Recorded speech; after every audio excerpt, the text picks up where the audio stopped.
Feedback is an essential part of teacher-student dialogue. Providing informative, relevant, and timely feedback is fundamental in students' progress. Ensuring that feedback are developmental requires teachers' consciousness about what they say and the impact it has on students collectively and individually.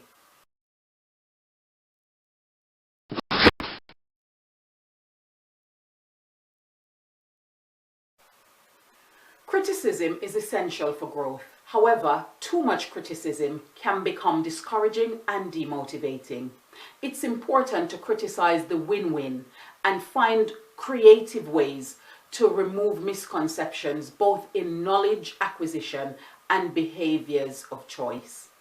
Researchers have shown that an ideal positive to negative criticism ratio should be 5:1. This means that every negative comment, verbally or written, needs to be balanced with 5 positives.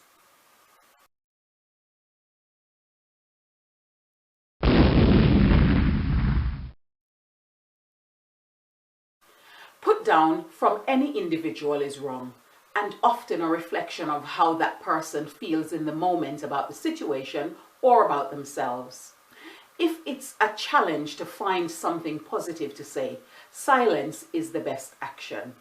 Being sarcastic simply makes a mockery of students in front of their peers and should be avoided by teachers and educators.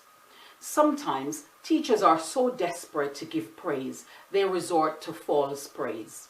Teachers should take care the expectations their actions denotes. False praise can be read as sarcasm. Words are too powerful for people in the role of teachers, role models, and mentors to use them to the detriment of students.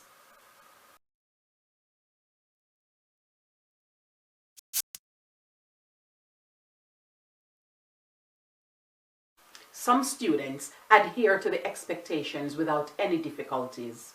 However, there are those always pushing the boundaries in one way or another.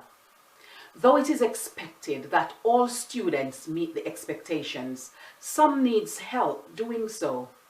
For those, seeing their measured effort and praising it, even when it is below par, helps to motivate them to do more.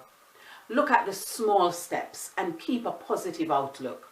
At the same time, show appreciation for those students who are always doing right and never take their efforts for granted.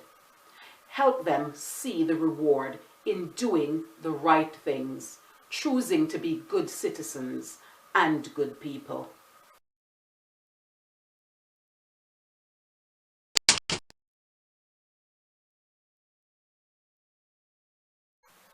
Challenge yourself to catch students making positive choices.